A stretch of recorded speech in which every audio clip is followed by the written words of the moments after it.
on a bit back when I left Sheffield, Teesside Airport I'm coming up to now, and it's 5:26 and I'm heading home. And tonight I'm having curry and a bud, but I'm not having bud, I'll be having Carling.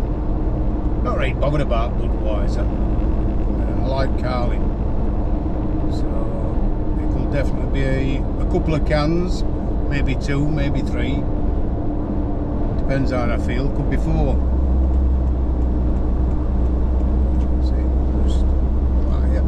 I hate people that go in middle lane or way up, it really annoys me. Mind you, I shouldn't say that, actually it's up to them how they drive. I try not to be judgmental with people. And I've been looking at everybody else's YouTube channel and Facebook, and not Facebook, YouTube and TikTok. So I'll warn you before you start looking at my channel. There's no set format to it, as I keep saying. I just turn camera and have a chat. So that's it. Who am I? So I'm Michael Fogg. I'm an independent funeral director. I own a funeral directors in Sheffield, and I've got about 11 people, I think, what, helpers. When I say helpers, I know a lot of people will say workers. Well, I don't look at them as workers, because each and every one of them is a valuable member, and they're like family to us. It's important. I work with my wife Cheryl, and we set the company up together about 20 years since in that region. And then in 2000, roundabout in pandemic, basically, first week of pandemic, obviously everybody were in lockdown, people wanted something to do. My stepson decided to set a trolling group up about me and said to people, if he's ever done all wrong for you, towards you, I'll get you compensation, you'll get your money back for funeral. The amazing, fantastic families that we care for all were just like, what a load of rubbish. But you're always going to get trolls, you're always going to get parasites. In life, you're always going to get people who want to take advantage. Basically want something for no, you know what I mean? So you got all them, oh he said this about me, oh he said that about me. And obviously looking for sympathy, basically. Most, well, yeah, all of them looking for sympathy. That's all they were after, sympathy and compensation. And I've seen on the post some of them put, it's not about compensation. What a load of rubbish. Of course it is. Liars. And I allowed it to affect me and get to me, and it was ridiculous in the end. So my doctor, Dr. Afsal, says, look mate, we'll put you on antidepressants, and I didn't want to go on them, but I had no choice really. Best thing he ever did, put me on them. Brilliant, absolutely fantastic. So if anybody is feeling low and down, which we all do from time to time, don't be afraid to go and see your doctor and just speak to him. Tell him you're feeling low and not your scent, because you need to do that. If ever any of these chats that I have try to get something across, then that's what the message I want to get across to people.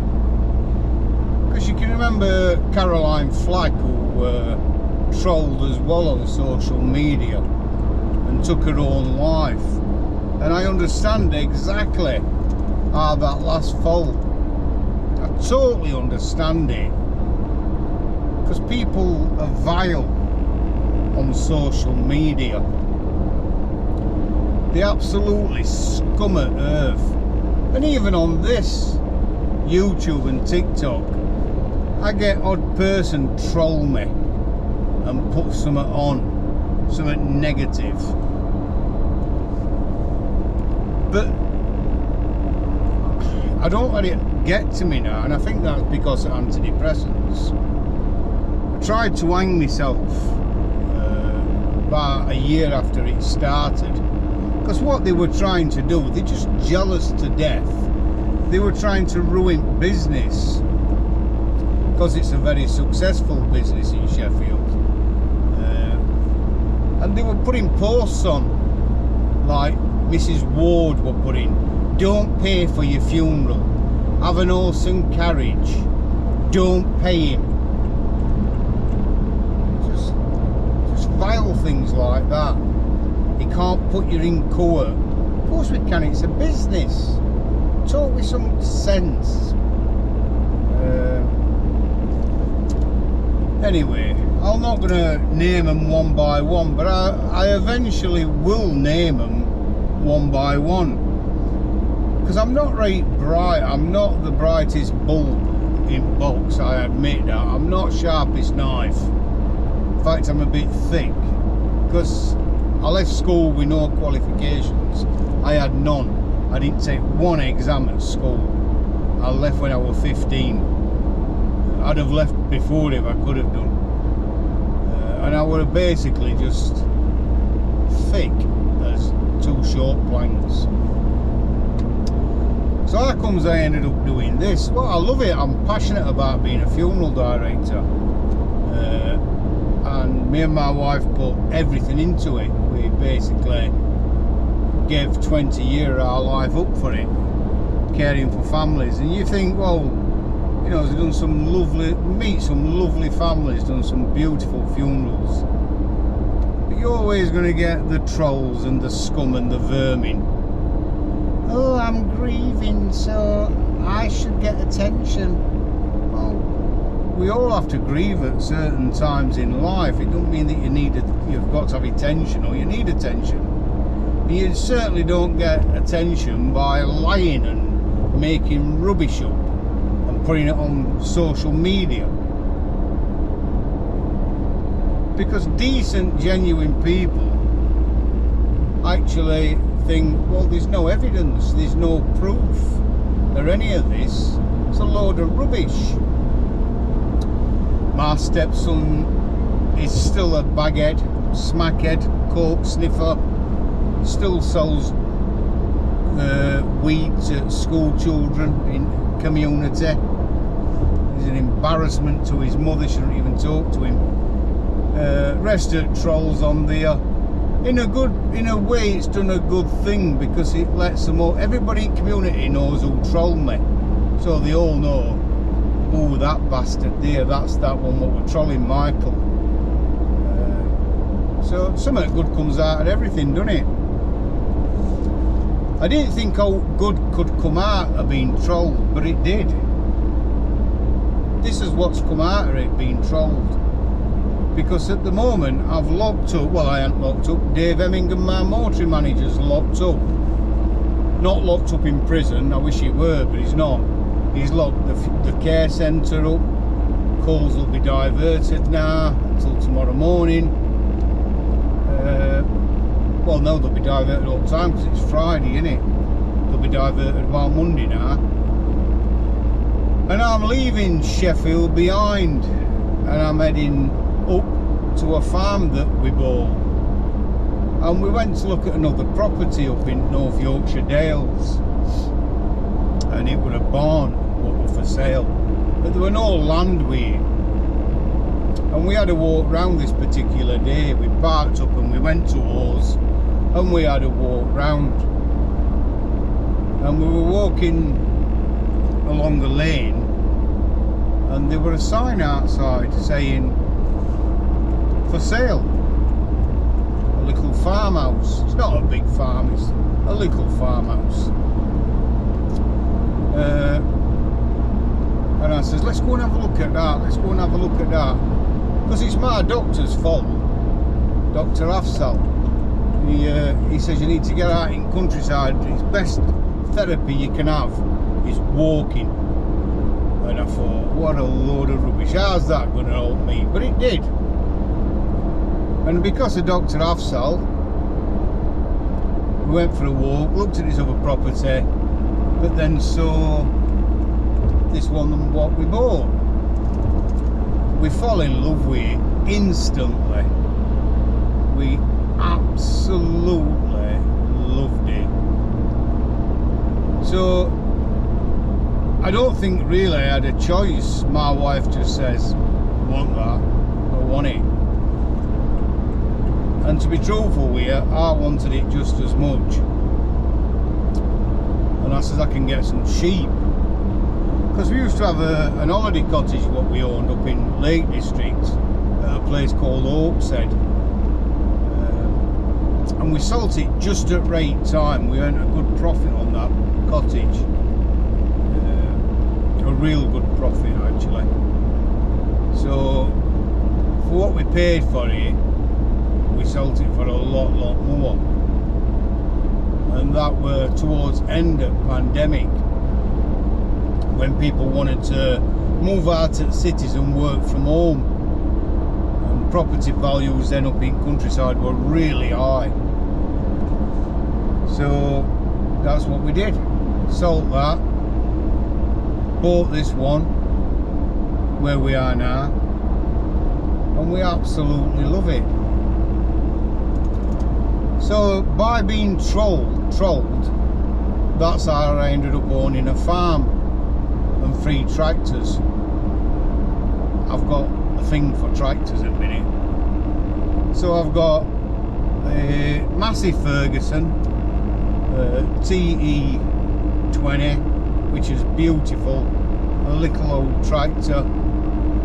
Paid way too much for it, I know I did, but can't take it with you, can you? Then I bought a 590, that weren't in good condition. I'm just coming off now, I'm coming towards my junction. I pay it wants a lot of work doing to it, but it's a project and I'm hoping to do it up, I don't know yet. And then I bought a newer tractor a few months since, which I love, which is a Case JX85. It's a beautiful tractor, it really is. In fact, I've been and got some polish for it while I've been in Sheffield. I know what you're going to say, oh my god, he even polishes tractor. Well, it's a nice tractor and I want to look after it. And he don't live outside, it's an he. He don't live outside, he lives in a barn. It's a calf barn that I put him in, open calf barn. So yeah, that's why I ended up where I am. And what I love about what I've done is, all trolls and all them who slate me on Facebook and social media, they tonight are in the little shitholes. And what am I doing? Living the dream.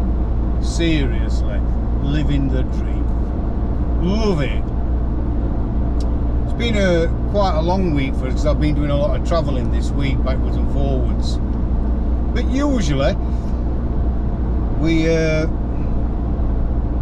work. Let's just say we get down to Sheffield usually Monday morning, round about 7:30, and we stay in Sheffield Monday night, Tuesday night, and sometimes Wednesday night, but not always. Because a lot of the time we jump in car on a Wednesday tea time, and we come, I'm tired, we come up here. So I'm just coming, I've come off at Beedale, I've come off A1 and I'm heading towards Beedale now.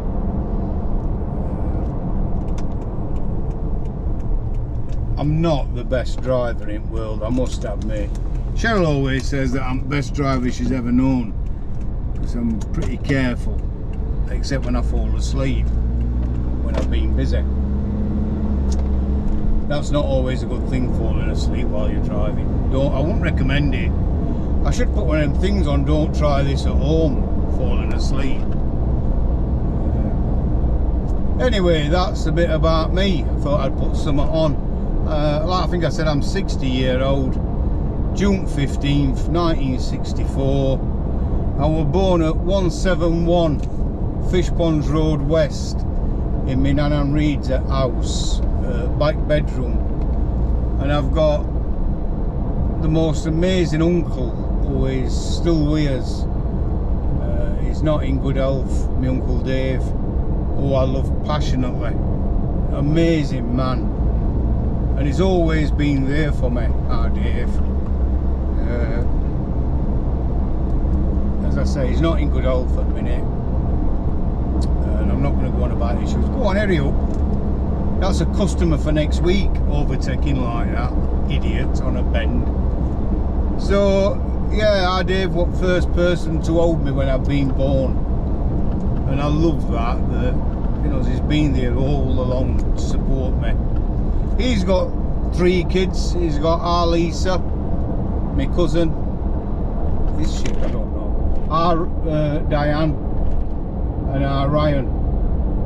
3 amazing kids, and I'm proud and privileged to call them family. I've also got people who are classed as family, like a lad called Mark Caterer, who's a really good mate. In fact, no, he's not. Mark Caterer's not my friend. He's more of a brother to me. And we'd walk on hot coils for each other. We really would. I can't tell you how much respect I've got for Mark Caterer. One of the nicest men you could wish to meet. And Katie, his daughter's lovely. She's an absolute and utter credit to him. She really is. Then I've got Simon Barney.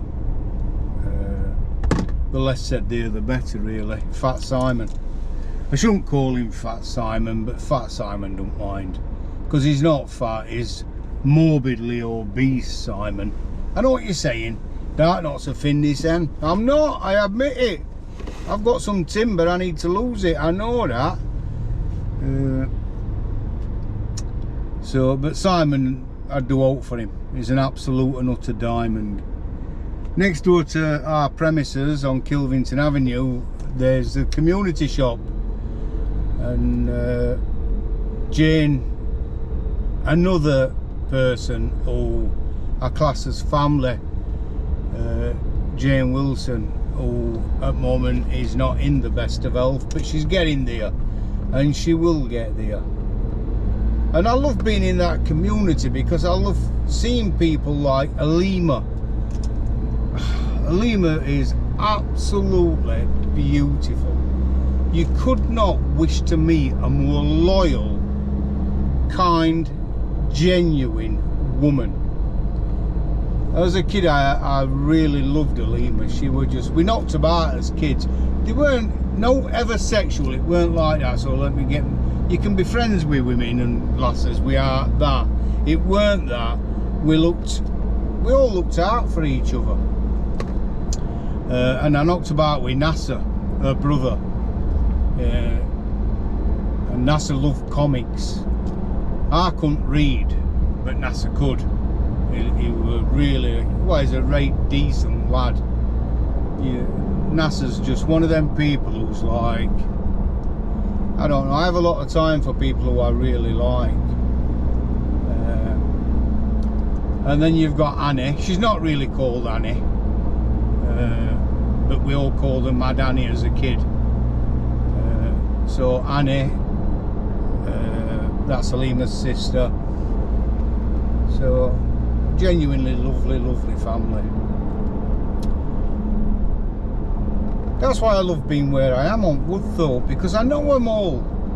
Today I've been out, and people in the area will, if they watch this, they'll say, Yeah, he's right. So team were out on funerals, I were knocking about round chapel. Dawn Emmingham, Dave's wife, were doing cleaning in chapel. She's the most important member at Team Dawn, because our premises are always spotless. Every skating board every week is dusted and polished. Everything is meticulous, and that's thanks to Dawn.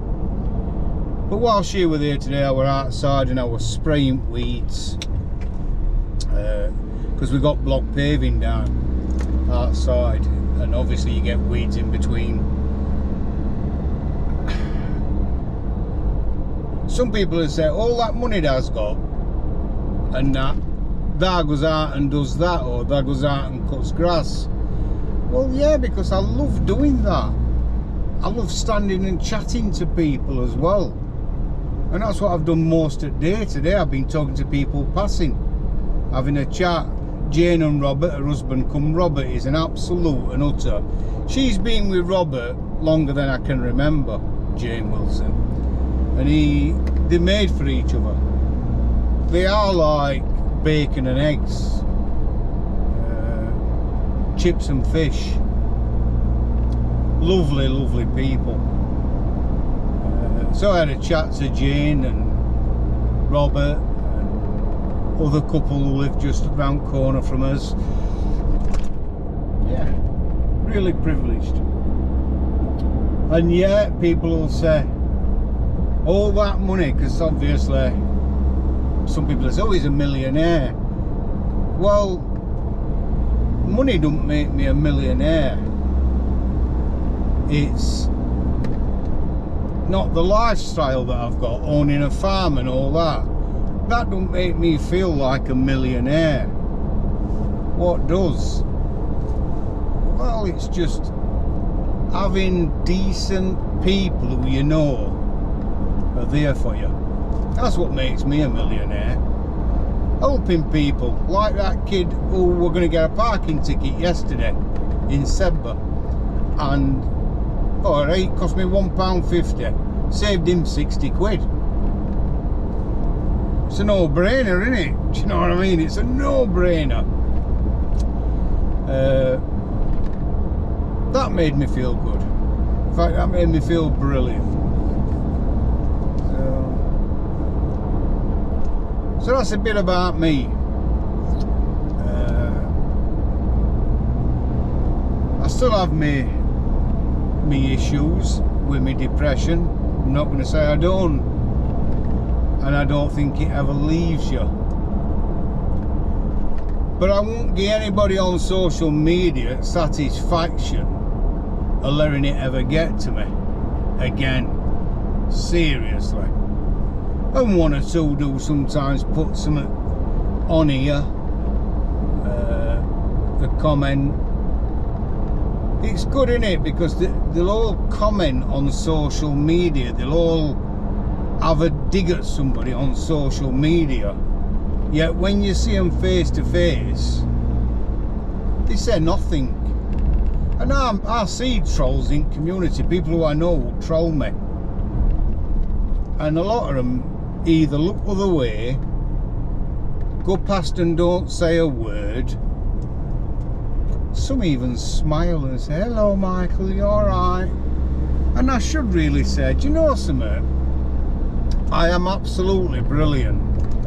But I'd have been a lot better if your mother had been on her knees and swallowed. I might start saying that to people, actually. I might start saying that. Mind you, that Keir Starmer, I know what his mother should have done, without a doubt.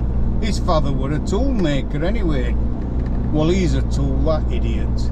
Let's not even go there about politics. It's Friday. And we've got a nice weather. It's 20 degrees up here, Laban. And I've still got a good while to go. It's 10 to 6 now. I've I've got about an hour and 45 minutes ish. And then I'll get my little dog Sid, who's my best mate. I mean, I've got a grandson, I've got three grandsons who are my friends, my like buddies, Mondays and stuff like that. I don't see my grandkids very often, sadly. It's just one